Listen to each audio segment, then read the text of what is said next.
Well, thank you very much. It's a real pleasure to be here. I have really enjoyed everything. I wish that Rick Aguilera's message could be on television for everybody to see. It's very, very impressive.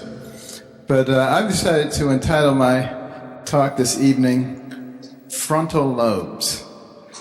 Now, you know, if you look at all the animals that were created, the ones with the biggest frontal lobes are us, human beings. Everybody else has these relatively small frontal lobes. Why are ours so big? Because that's the part of the brain that allows you to engage in rational thought processing. We're the only creatures who have the ability to extract information from the past and the present, project it into a plan, and thereby fashion your own future. And that's because we were made in the image of God. Now, you know, this whole creation evolution controversy has been raging on really since the beginning. Because what is Satan's plan? To get rid of God, to disparage God, to mischaracterize God. And what is creation? Creation is God's signature, that He created the world and that He created us. You know, this past spring, I was involved in a little bit of controversy at one of the universities, Emory University in Atlanta, Georgia. I was invited to be the commencement speaker. And some of the biology professors heard that I was coming, and they became quite agitated. They were very upset, started a petition. Did you know that this man believes in creation? How can someone who believes in creation give a commencement address at a university? They thought that was just ridiculous. Interestingly enough, as some of you might know, Emory University has its roots as a Methodist university. At any rate, you know, they started a petition. 500 people signed a petition, and then a counter petition was started, and over 2,200 people signed that. But you know, the interesting thing is, they said that I said that people who believed in evolution were unethical. And that's not what I said at all. What I said is that people who believe in God and who believe in the Bible can very easily explain from where they derive their ethical philosophies. People who believe in survival of the fittest might have a more difficult time doing that. Because when you believe in survival of the fittest, and you and another person are the only person there, and you're hungry, and you kill them and eat them, well, you know, that's survival of the fittest. That's not necessarily the wrong thing to do. And if you believe as we do, and we get our ethical considerations from God, that would not even be a consideration. So there is a tendency sometimes for the politically correct crowd to reinterpret things according to their own philosophies. You know, political correctness and evolution is part of scientific political correctness. You're not supposed to believe in God. You know, I remember one of the very interesting times I had is I was invited to be the keynote speaker for the National Society of Science Teachers. 15,000 science teachers at the Philadelphia Convention Center. And I decided to talk about evolution and creation. Well, you would be amazed at how many science teachers actually believe in creation.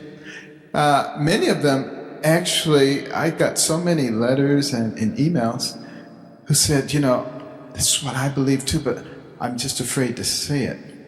And, you know, the politically correct crowd in academia is extremely domineering and intolerant of anybody who believes anything different than they do.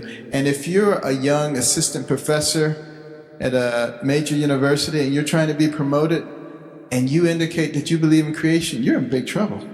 There's a very strong chance that you will not be promoted. And in fact, you may well be driven out of the university. Extraordinarily intolerant.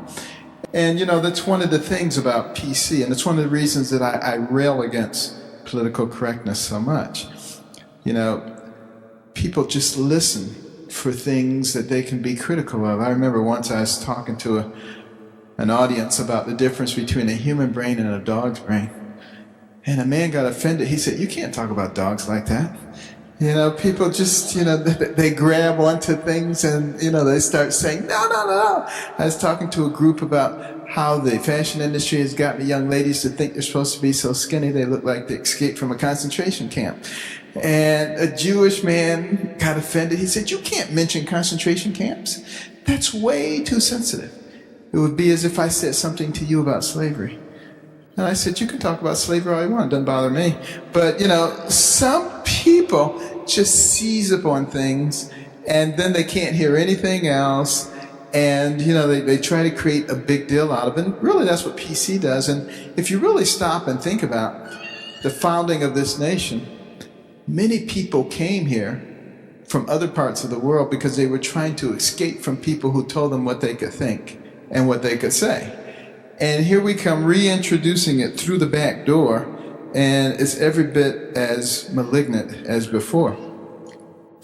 Well, I've had an opportunity to be involved in some public discussions with a lot of people in the scientific arena, including the father of artificial intelligence at MIT, before a group of students, and he just couldn't understand how I could believe in God as a scientist. And we had quite an argument, and he could not refute any of my arguments. And finally, he just said, "You're a religious bigot," and he walked away. They resort to calling people names. I was once in a public debate with Richard Dawkins, who's probably the world's foremost atheist, and Daniel Dennett from Tufts University, and we were having a debate about faith and science. And those two were on one side, and on my side was me and Francis Collins, who's the director of the National Institutes of Health, who started out his career, by the way, as an atheist. And as he learned more and more about the human genome, as you know, he was one who spearheaded the Human Genome Project. He said, "Wait a minute, this was no accident." As he looked at the sophistication of those codes. I mean, how many people would look at a computer and look at a computer program and say that it's just random, it just happened?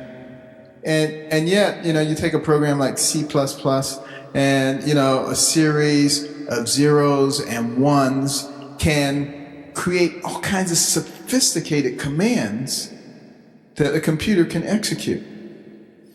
Well, when you look at the genome, you take a series of 4 repeating nucleic acids, which create a template that tells you whether you have a man or a giraffe or an algae or a Drosophila, and what kind of one of those it will be. And it is infinitely more complex than the C++ program for a computer. And that's what Francis Collins recognized as he was becoming the leading authority in this. And it became absolutely clear to him that evolution, in that sense, even if he does believe in a type of evolution, he said it had to have a creator.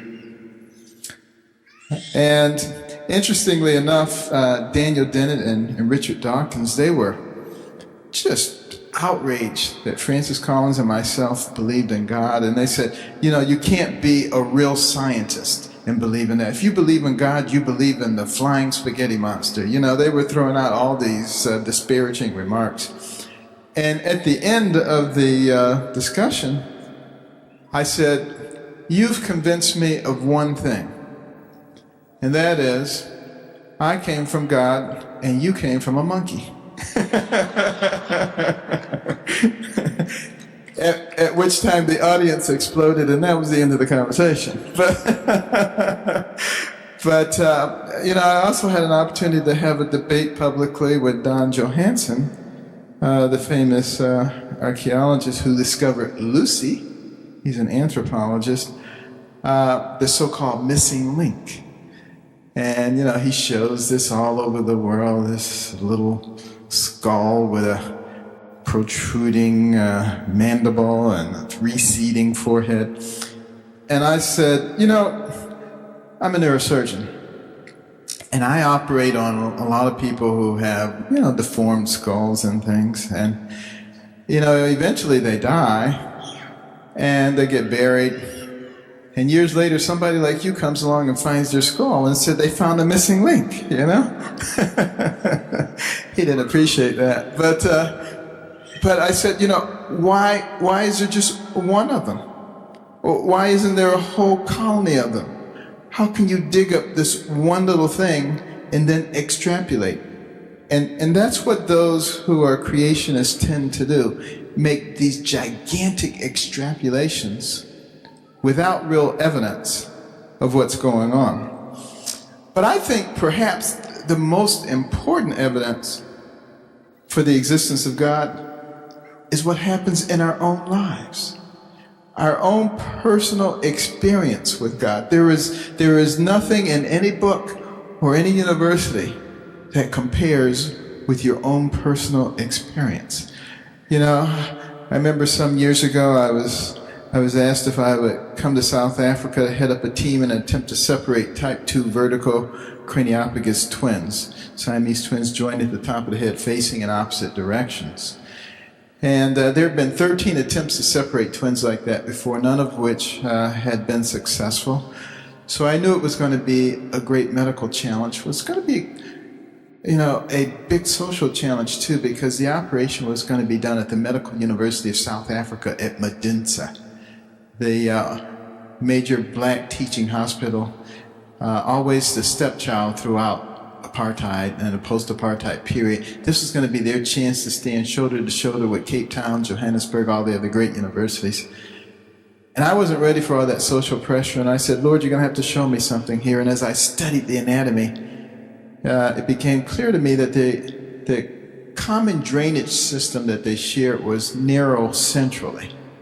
And the traditional neurosurgical literature says you should decide which twin to give the drainage system to, and then divide them over the course of a number of operations, divided in time by several weeks to several months, to allow them to develop collateral circulation. Well, I felt impressed that we could do it in one operation if we concentrated on the area where the vessels were narrowing down, because other vessels would dilate up around those as soon as you took them. And when I explained that to the team, they said, you're the boss, we'll do whatever you want to do.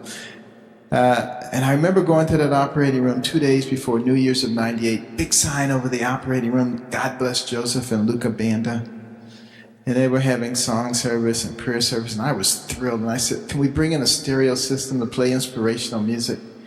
19 hours into the operation, we were only 3/4 of the way finished. The part that remained was so complex, the blood vessels were engorged, adhesed, entangled. It looked impossible. And I thought about the first set of twins that I was involved in, and how we used 60 units of blood. And the second set, 80 units of blood. And as I looked at that complex, I said, there's not enough blood in South Africa to get through this. And we stopped the operation. We went into conference. I suggested maybe we could cover the area over with skin and then come back. And they will have developed enough collaterals that we could now cut through those vessels. And the doctors from South Africa and Zambia said, it's a great idea. Well, I know it would work at Johns Hopkins, but we don't have the ability to keep partially separated twins alive. They'll die. And now, I really felt like I had the weight of the world on my shoulders. I didn't have all my fancy equipment. I had my surgical loops, my scalpel, and a prayer on my lips. And I said, Lord, it's up to you. And I went in there and started cutting between those blood vessels that were so thin, you could see the anesthetic bubbles coursing through, just daring you to make a nick in them. And, it's like trying to untangle a bowl of spaghetti. And I just kind of zoned out. I don't even remember what I was doing, to be honest with you. But all the other neurosurgeons afterwards said, we couldn't believe what you were doing. But when I made the final cut that separated those twins, over the stereo system came the Hallelujah Chorus. And everybody had goosebumps. And when we finished that operation, after 28 hours, one of the twins popped his eyes open and reached up for the endotracheal tube. The other one did the same thing. By the time we got to the ICU, within 2 days they were extubated. Within 2 weeks they were crawling. And today they're in the 10th grade. But,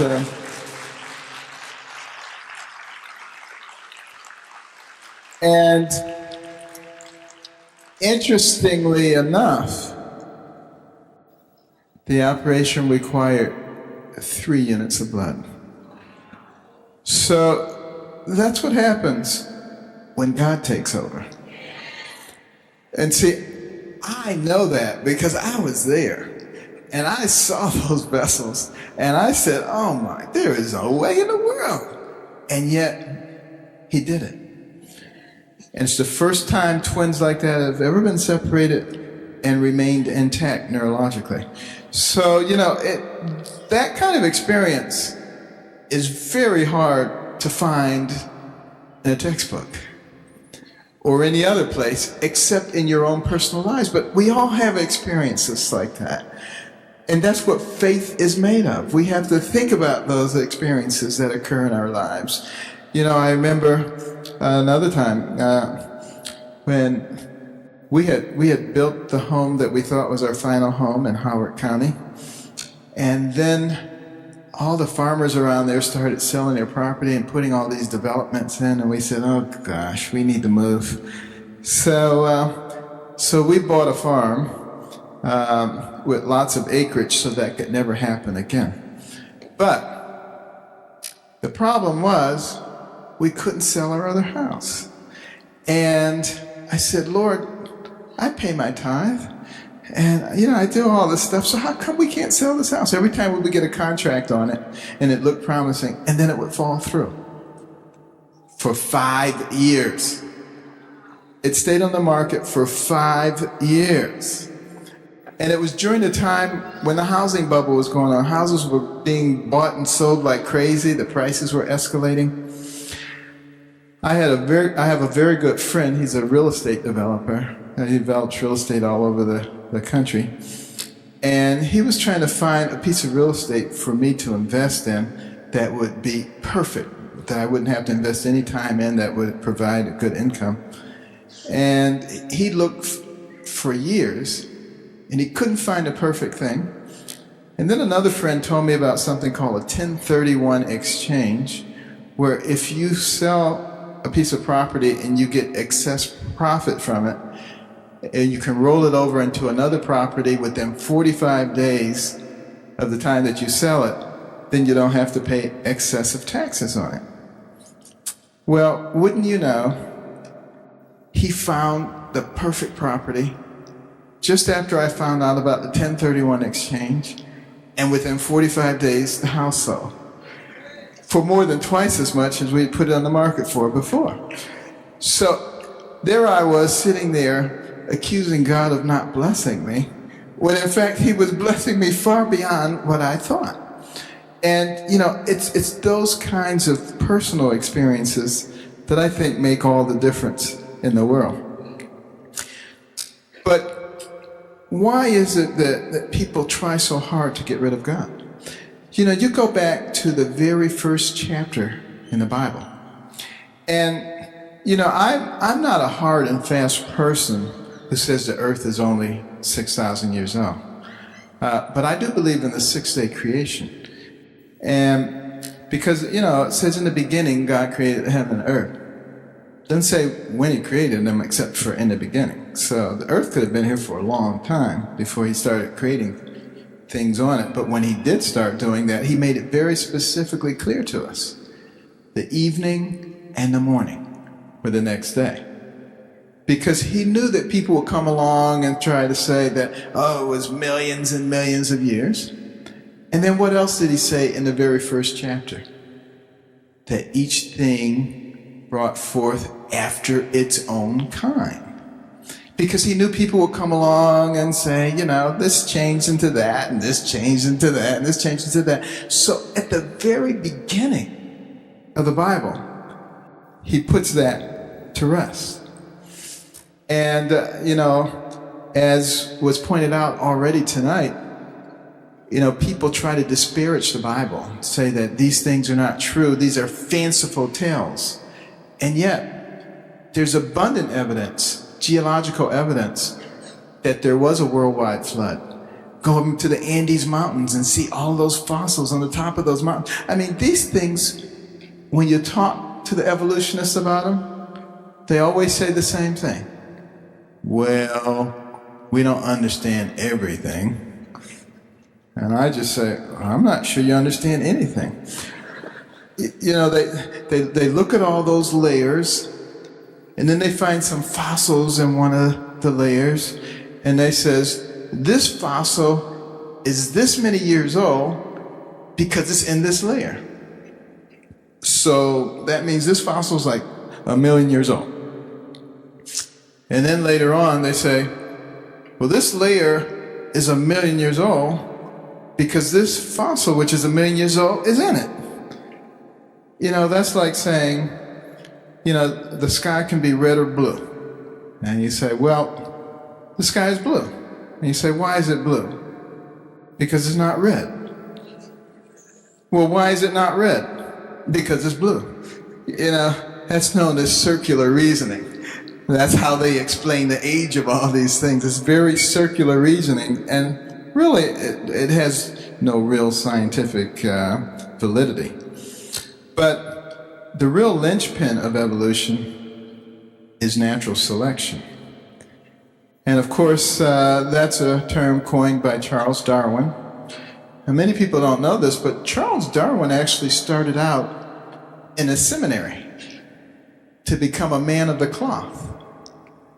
He had some experiences with God that didn't go his way, like his 10-year-old daughter who died of pneumonia despite his pleas. But, he goes off to the Galapagos Islands. And he was a very keen observer. I will give him credit. And he noticed some things that you didn't seem to see anyplace else. He particularly noticed the finches there who had these elongated, thickened beaks. And he said, no other finches have beaks like this. This is evidence of evolutionary change. Now, what he didn't know is that there had been severe droughts in the Galapagos for 3 years. The only finches that survived were the ones that had thick beaks that could break open the seedlings and extract the nutrition, and they were able to breed and pass that trait on to the next. But evolutionists say that those changes that you see, just like you saw with all the dogs, is definitive proof of evolution. Now, I submit that changes can occur within a species. But is that a sign of evolution? Or is it a sign of an intelligent creator who gave his creatures the ability to adapt to their environment so that he wouldn't have to start over every 50 years? That sounds much more intelligent than anything else, and no one has ever demonstrated one species changing to another species.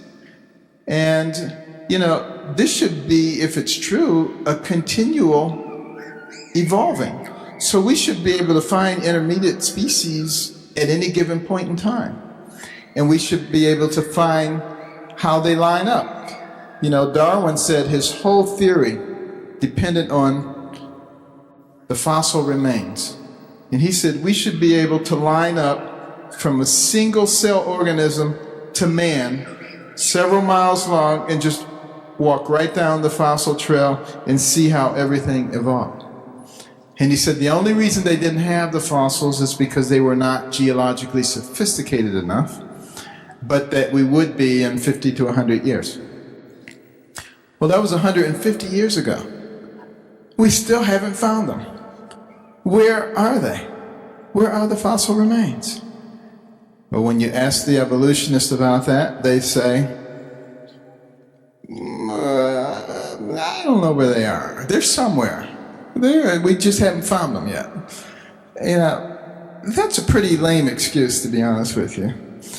But, you know, the interesting thing about evolution, about natural selection, is that it claims that anything that isn't useful disappears. So while a species is in the process of changing, it clings on to those things that allow it to thrive, and those things that are not useful disappear. So if that's the case, why do we have kidneys? Because kidney has many components. You know, the glomerulus and renal tubules and all kinds of epithelial surfaces, all of which work together to be able to filter blood, create urine. It's a complex process. None of those things in and of themselves have any purpose. Same thing with your eye. You have an iris and a pupil and a cornea and vitreous, you know, retina, rod cells, cone cells, all of which are necessary for the eye to function. Short ciliary nerves. Now, without the other parts, it doesn't work. So how did it get there? Did a cone cell, which is sophisticated in and of itself, just kind of sit around for a few million years waiting for a rod cell? And then they sit around waiting for a retinal network?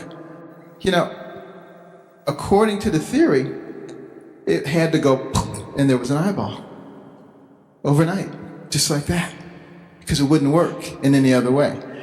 And when you ask the evolutionists about that, they say, well, we don't understand everything. And I say, well, I don't think you understand anything.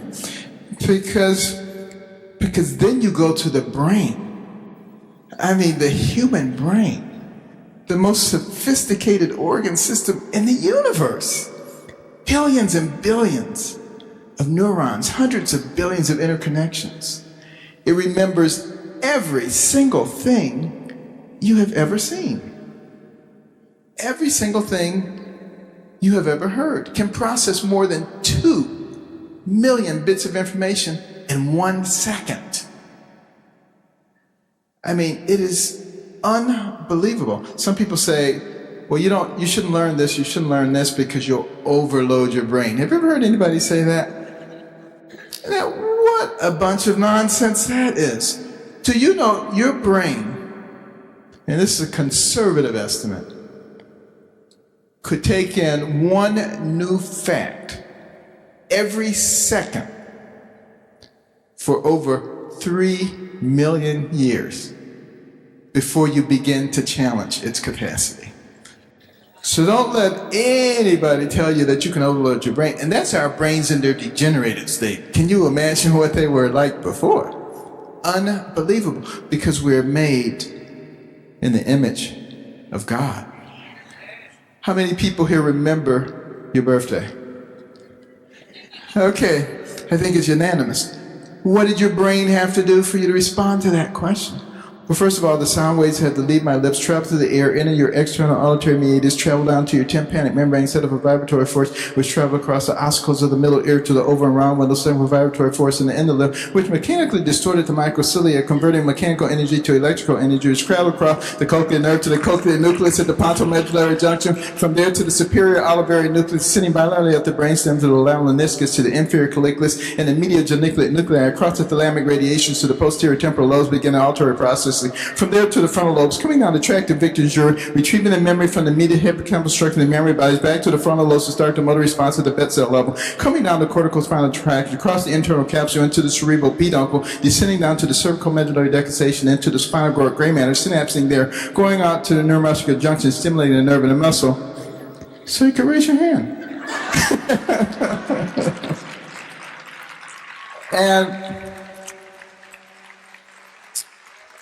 And that's the simplified version of what your brain had to see if you can get one of those rap singers to do that. But you know, but if your brain can do that and you barely even had to think about it, what is your brain capable of if you actually put your mind to something? And someone wants to tell me that came from a slime pit with a bunch of promiscuous biochemicals? Give me a break. You know, that really stretches the limits of credulity.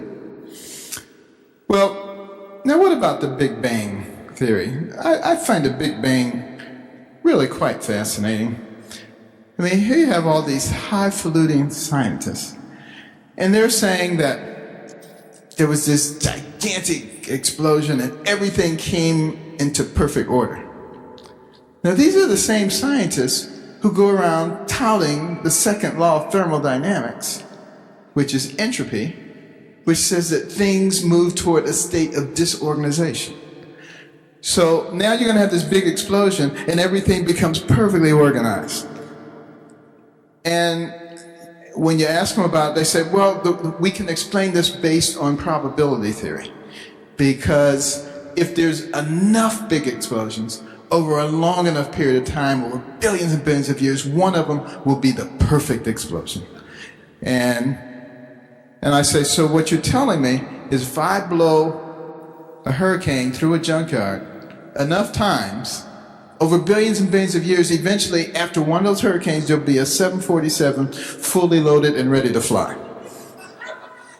Well, but I mean, it's even more ridiculous than that, because our solar system, not to mention the universe outside of that, is extraordinarily well organized to the point where we can predict 70 years away when a comet is coming.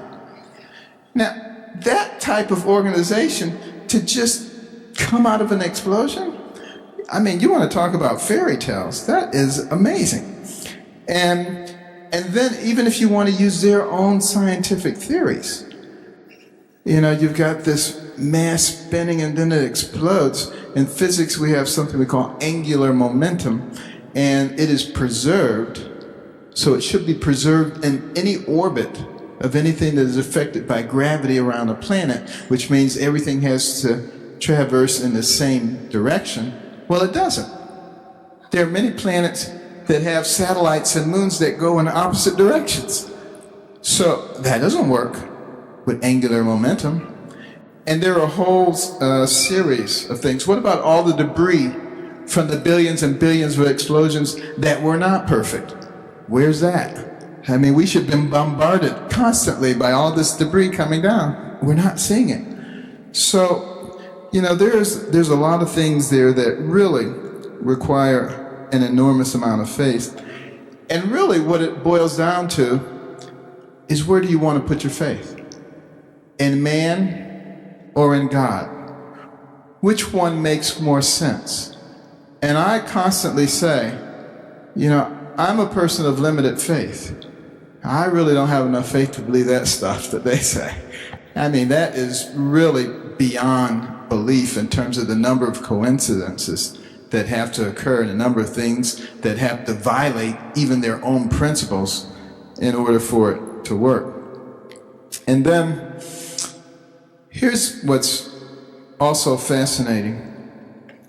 This nation, the United States of America, one of the few nations in history to claim God in their founding documents. We talk about in our Declaration of Independence, certain inalienable rights given to us by our Creator. Every one of our coins Every one of our bills says, "In God we trust." Now I want you to think about something. This nation has had a profound effect on the world. Before the United States of America came on the scene, for 100 years, 200 years, 1,000 years, 3,000 years, people did things the same way.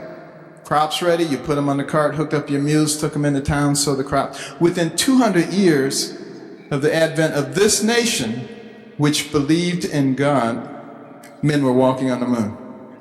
Completely revolutionized and changed the world because a nation was willing to acknowledge God. Now, as we are persistently making him unpopular, politically incorrect, to the point where, think about it. We're in a Christmas season. Most of us think twice now before we say Merry Christmas to somebody. This is where we have gone. We are trying to push him out, and look what's happening to our nation. The evidence is so clear. It's clear in our own lives. It's clear in our communities. It's clear in our nation. It's clear in our world. And the question is, are we going to use those frontal lobes? The reason he gave those to us is so that we could analyze all of this evidence, which is so clearly placed in front of us. Think about the beautiful flowers that we see. How are flowers able to reproduce? Pollination. How does pollination occur? Bees and other creatures. Now, according to evolution,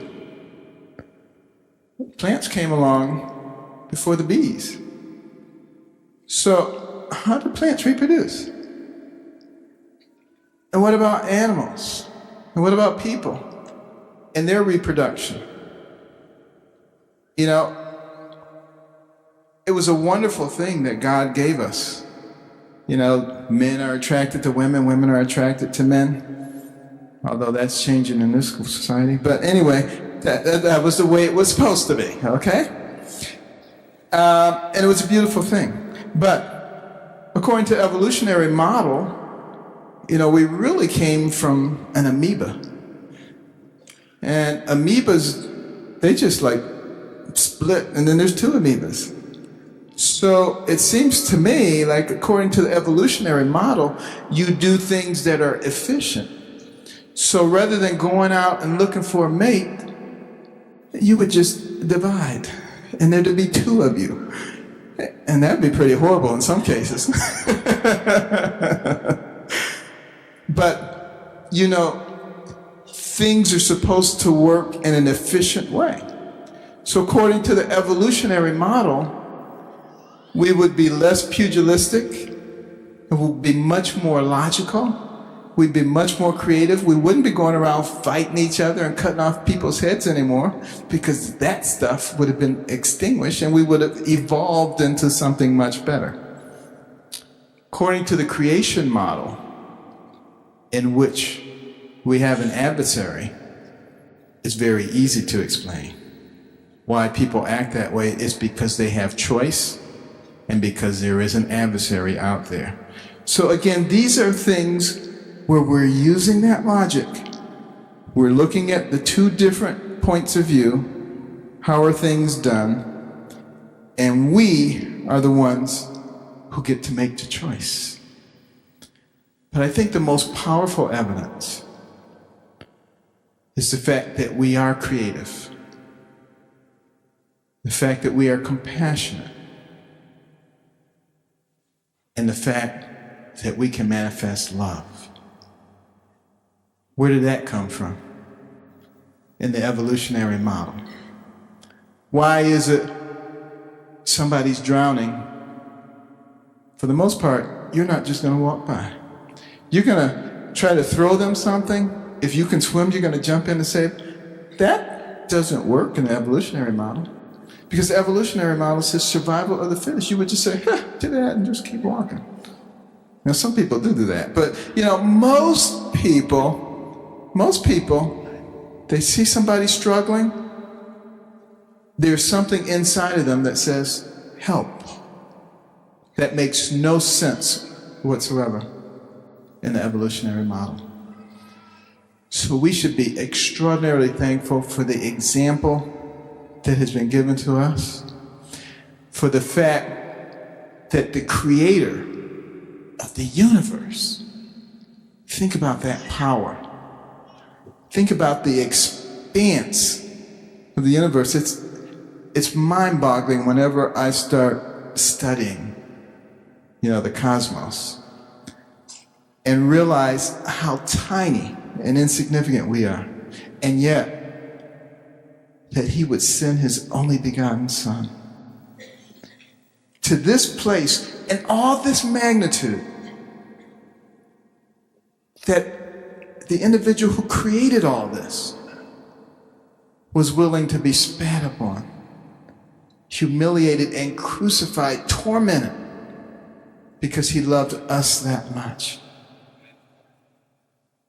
That could happen on our behalves, and that we could manifest any doubt whatsoever would be pretty amazing. But I think we have all the evidence that we need, that we have a powerful, a loving God who will do anything for us except force us. Thank you very much.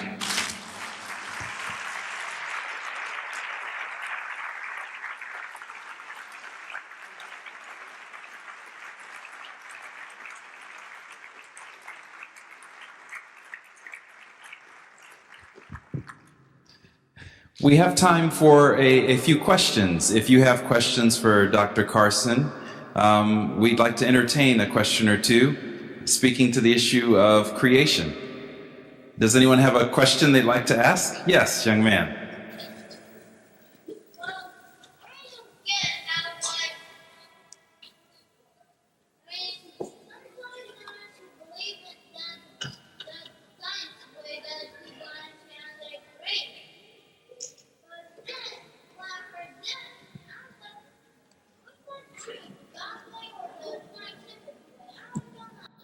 Brilliant. Brilliant. Just in case you didn't hear that question was, sometimes it's really hard. When we're in school, and I remember this being the case when I was in school, Dr. Carson, we sit in science class and science promotes one way of thinking, and yet we hear a presentation like we've heard tonight and we hear a completely different way of thinking. What should we believe? Well, first of all, I think it's quite evident from what you've seen tonight. It takes faith to believe in God. It takes faith to believe in evolution. I think it takes a lot more faith to believe in evolution than it does to believe in God, but they both require faith, and the fact of the matter is they're both religion. And if we really were to put a litmus test on them and we said we can't teach religion in school, we wouldn't be able to teach evolution either. But the fact of the matter is we have to look at things based on what makes sense. And, you look at the geological layers, it makes perfectly good sense that was done by a worldwide flood. You look at the fact that there are crustaceans on the top of the Andes Mountains, it makes perfectly good sense that there was a flood. And, it's really a matter, again, of using the frontal lobes, analyzing the stuff, seeing how it compares with what God has said, with what man has says. You don't find inconsistencies with the way God said it. You find a lot of inconsistencies with the way man had said it. Thank you very much. Yes, one other question here.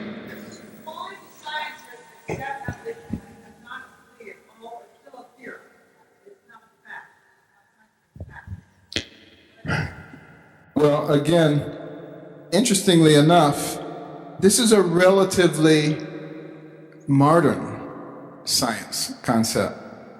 Before Darwin came along, it wasn't. Scientists like Sir Isaac Newton, considered one of the most scientific minds ever, inventor of calculus, so many things. Strong belief in God, big mission outreach. Einstein, when you think about genius, what would the word would you come up with? Einstein. He believed in God. You know, a lot of people believed in God, but I personally believe that this theory that Darwin came up with was something that was encouraged by the adversary. And it has become what is scientifically, politically correct. Amazingly, there are a significant number of scientists who do not believe it, but they're afraid to say anything. And one of the things that I'm hoping to do over the next few years, one of the books coming up on my docket is called The Organ of Species. Not the origin of species, the organ of species. And we're going to talk about the organs of the body and how they completely refute evolution and several other things as well. So that people who are believers will have something they can grasp onto that is done in a way that's not too technical, because, you know, when you look at a lot of the creationist stuff, they use technical terms to define technical situations, and you don't know any more than you knew when you started reading them. So, you know, you have to break it all down so that people can have a really good understanding of it. And I think when there's a lot of people who have a good understanding of it and they can put up a decent argument, I think we'll begin to make some progress. I see a young person with a hand right here. Final question for the evening. What's your question?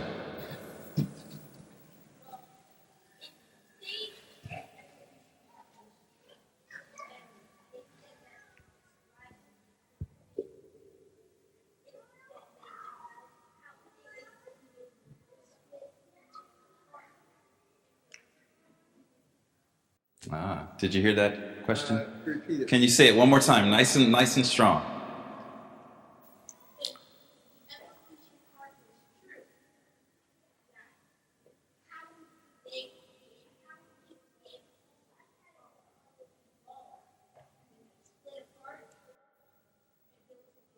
So if that theory of evolution were true and people had to replicate by self-replication and splitting apart, how would that happen anyway? Well, the way that would happen is through evolving the systems that allow you to split apart. Those systems have not been developed. They have not evolved, which means it's not true. Let's give Dr. Carson a hand.